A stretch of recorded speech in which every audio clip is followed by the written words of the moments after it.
এবং বাংলাদেশের সংসদে বিধান কায়েম করতে হবে।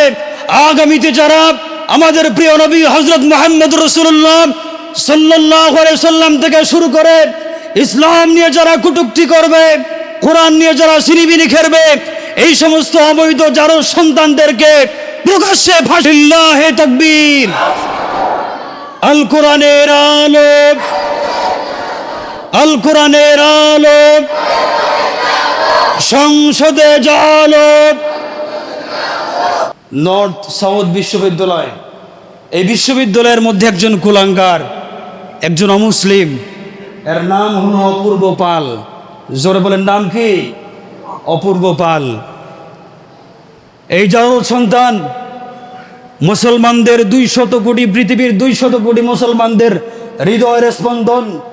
পৃথিবীর 200 কোটি মুসলমানদের হৃদয়ে যেই কোরআনকে, পবিত্র কোরআনকে আমরা কালামে রব্বানি, যেই কোরআনকে আমরা ধারণ করি, সেই পবিত্র কোরআনকে বাংলাদেশের 92% মুসলমানের দেশে গত কয়েকদিন আগে কোরআনকে ফ্লোরের মধ্যে ছুঁড়ে ফেলে দিয়ে কোরআন, যেহেতু আলোচনা মিডিয়ার মধ্যে যাবে, আজকের এই খোলাপড়া কেন্দ্রীয় জামে মসজিদ থেকে ঘোষণা করতে চাই, বাংলাদেশ মুসলমানদের দেশ, 92% মুসলমানদের দেশে আমরা লক্ষ্য করছি বারবার কিছুদিন পর পর মুসলমানদের উপর আঘাত করা হচ্ছে।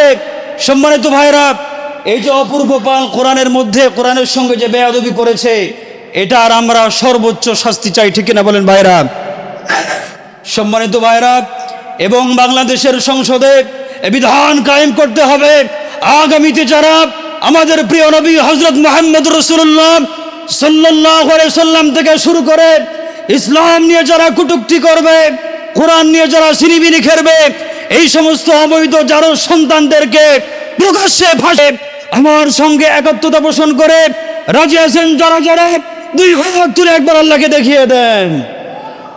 লিল্লাহি তাকবীর, লিল্লাহি তাকবীর।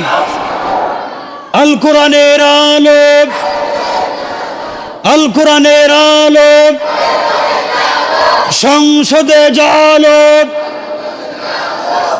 হাত নামান।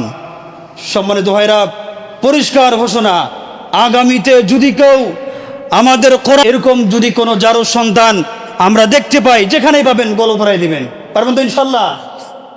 সম্মানিত ভাইরা, আল্লাহ রাব্বুল আলামিন যে কথাগুলো বললাম আমাদের সকলকেই আমল করার তৌফিক দিন। সকলে পড়ে আল্লাহুম্মা আমিন।